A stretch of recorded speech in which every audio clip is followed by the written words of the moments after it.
We are back, and this is the Bakersfield Speedway segment of the Bako Motorsports Power Hour, brought to you by the Bakersfield Californian. And joining us again, he's been lost in the wilderness for days and weeks, is Scott Schweitzer. He had some good they are excused things, by the way. Scott, glad to have you here. Wow, it's been a while. I know. It feels crazy. I almost didn't know where to go. By the way, I just wanted to share a couple things with you real quick. This was no one else will be able to see this, but this is from Tom Mock, by the way. Trust us, it's funny. Is that the notorious sticker that we're talking about? Yes, there is. I didn't bring my sticker in. I got to bring my BG sticker in. Well, I was going to hold up and tell everybody, trust me, it's funny, because we can't really talk about it on the air. But yeah, and the other thing we want to talk about was that a lot of your drivers, they invaded.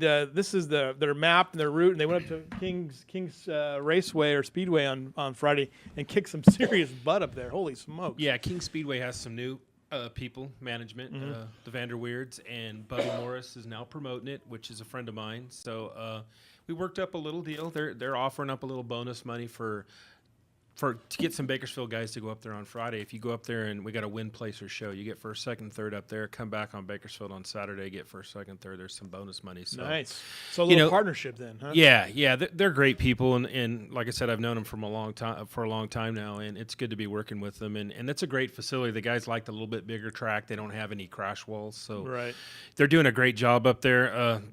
Bubby and Ron. So any way we can help. We got a lot going on coming up this weekend with you guys, and coming off a great weekend of racing and a lot of great car counts. And let me get to my show me. We got that right? Late models. Oh, late models are back this weekend, so that's great. Yeah, that's going to be fun because late models always put on a great show. One question I think Griff has: have you given Bobby Hogue just the keys to the facility already? Is Bobby showing up for the late model race? Yeah, that guy, I tell you what, he's got us figured out. That's for sure. It's pretty cool when you hear that Bobby Hogue's coming to race your track. I mean, the guy's probably the best race car driver in California.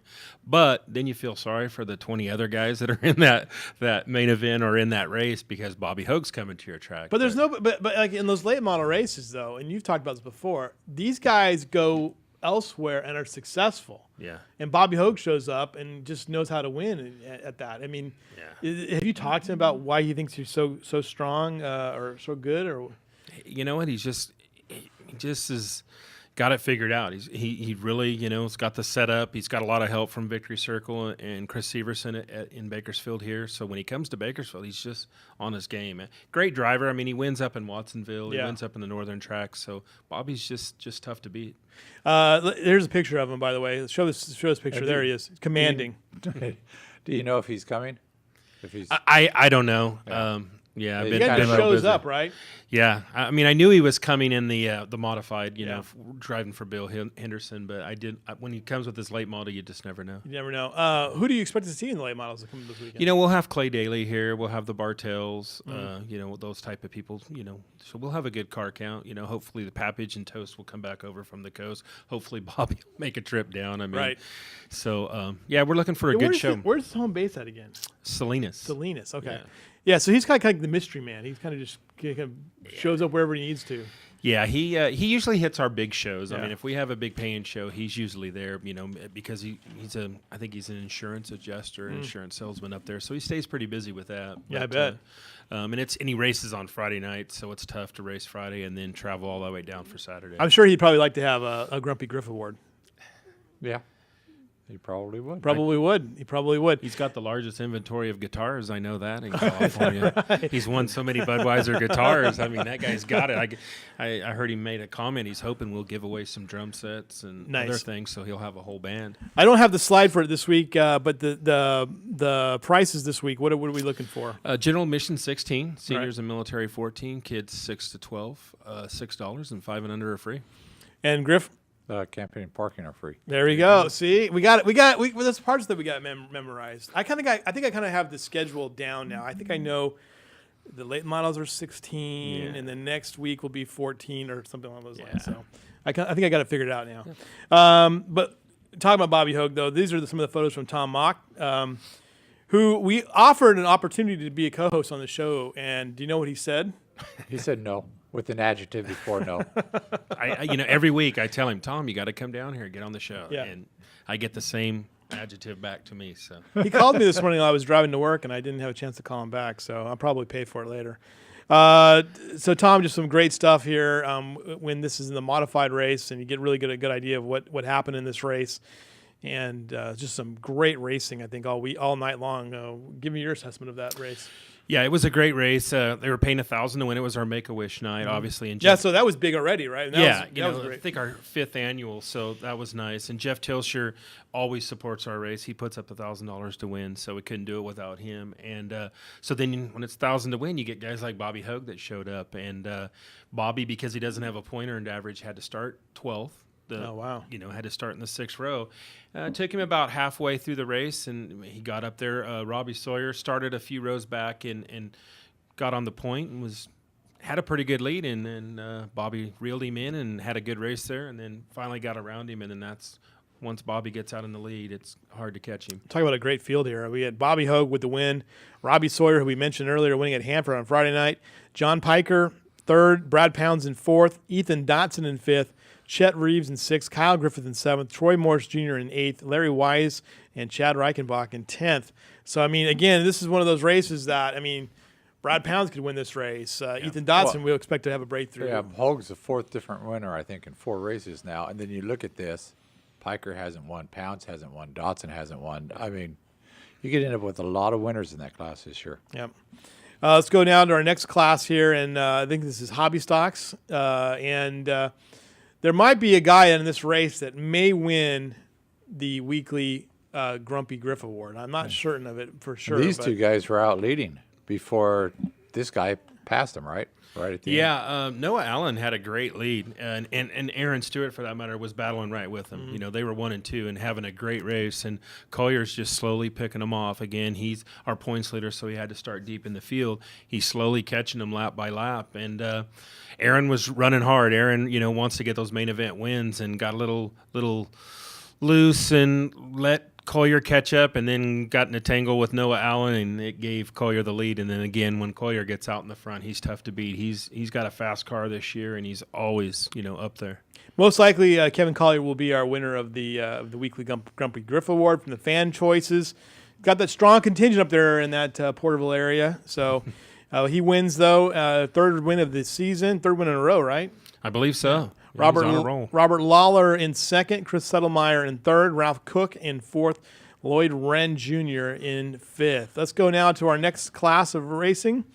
And is this American stocks? That's the American stocks. I'm getting it down, Griff. I'm getting it down. Getting it down. I'm getting it down. Okay, so of course I worked on this until like 1:30 in the morning, so it's the time now. It's the memory is coming clear here. American stocks. That's not the fast way around the track. No, that was not the fast way. That's the wrong way to go around the track. American stocks, and then our winner was Roger Welch. And again, tell me about this race. Well, the Pirate, Roger Welch, we call him the Pirate because he's 21 RRR. Nice. So he's been nicknamed the Pirate. And Roger likes the bottom, and the track was wide and smooth. A lot of people running the middle to the upper groove, but Roger was, stuck down there on the bottom and got out there on the lead and had a great run. And again, the one that stands out is 4th place, that Nicholas Johnson. That kid is a little young guy, and he just drives his little heart out and worked his way up. Got into a little tangle, had to be put back to the field, but then he worked his way right back up. And Cale Hosfeld from Porterville, another driver from Porterville, ended up 2nd. So good Nicholas night. Johnson is just 13, right? Yeah. Wow. A kid that came through the mini dwarf program, Right. which is that's what we want to see. We want to start him in the mini dwarfs and work up. But this kid right here, he comes from a great racing family, obviously the Johnsons, and this guy can drive, and he does it clean. And it's going to be, we'll see him in Victory Lane sometime this year. Speaking of dominating performances, this Mod Light class is, we've talked about this a lot over the season, that it's emerged and it's fun and everyone's having a great time with it, except for that little rollover action there. But there's Kylie Forster, 9 years old, Yep. running with their dad and everything.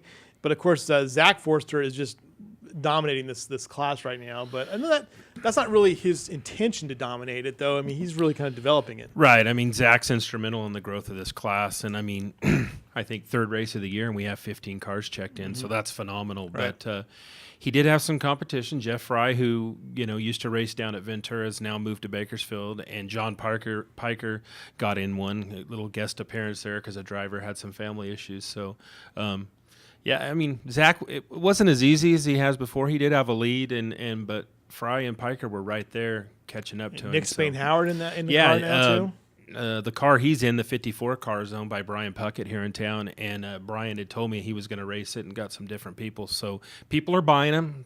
Car counts are growing, and they're all doing a heck of a job. It's probably, I think Zach mentioned this before. Again, it's probably the most affordable class of racing there is in some ways. Yeah, and these guys get around pretty good. And again, we see Anthony Balcazar, our mini dwarf champion. Yeah. He's in it, and Tim and Candy Varney. Tim's kind of like him and Zach kind of team up together, and I mean they bring a semi hauler into the track and they unload like 7 or 9 of these things. Wow, so they're really invested in it, and it's good to see. Yeah, it's good to see Nick Spain Howard in one. Yeah, and he did pretty good for the first time. He did real well, and Jerry Flippo, another one from the mini dwarf program. So it's got Jerry Flippo is a big kid, and so is Zach. I mean, for Yeah. those guys to jam themselves into those things. Yeah. I mean, Zach's probably 6'3", 6'4". Yeah, in that he's every range. bit of that. He's a big guy. So, but they get around pretty good. Put on a great show. I'm really looking forward to the rest of the season and see how this thing develops. All right, senior mini dwarfs. Troy Morris III was our winner there, beating Chloe Jones and Jacob Carey. Stephen Johnson was 4th, and Sonny Simpkins in 5th. And there's a picture of Mr. Morris III, looking really good. Nice picture from Tom Mock. And in the junior mini dwarfs, Mason Ratcliffe wins again. That kid's fast. He's really fast. This division's kind of divided. We've got we should be junior mini dwarfs and junior mini dwarfs. Right. We really got some young ones in here that are starting. But, yeah, Mason Ratcliffe and Kason Sylvester put on a great race. Mason's going to be tough to beat this year, but Sylvester's knocking on the door every time. So it's going to be great to see how this division develops with those two. All right, if you're looking for a great weekend of racing, get out there. The weather will pass. It's going to be about 80 degrees on Saturday, I think. It'll be partly cloudy conditions. It'll be perfect for the track. Yep. The track will be probably a little bit wet, probably. Hopefully, that's what we're planning on. Plus, we got a added little deal. We got a couple of flat track guys, TT guys, the Griffiths and their dad Randy, that done a lot of TT motorcycle racing. So we're going to put them on the mini dwarf track a couple of times this Saturday and run them and see how that turns out. So that's going to be interesting. All right, very good. Well, thanks again as always. We'll talk to you later. And Scott Schweitzer back after 2 weeks off. Good to have him here, though, and visiting with us. Coming up next, Auto Club Formosa Raceway and their big events, and we'll name the Driver of the Week. The Grumpy Griff Award will be handed out here at noon.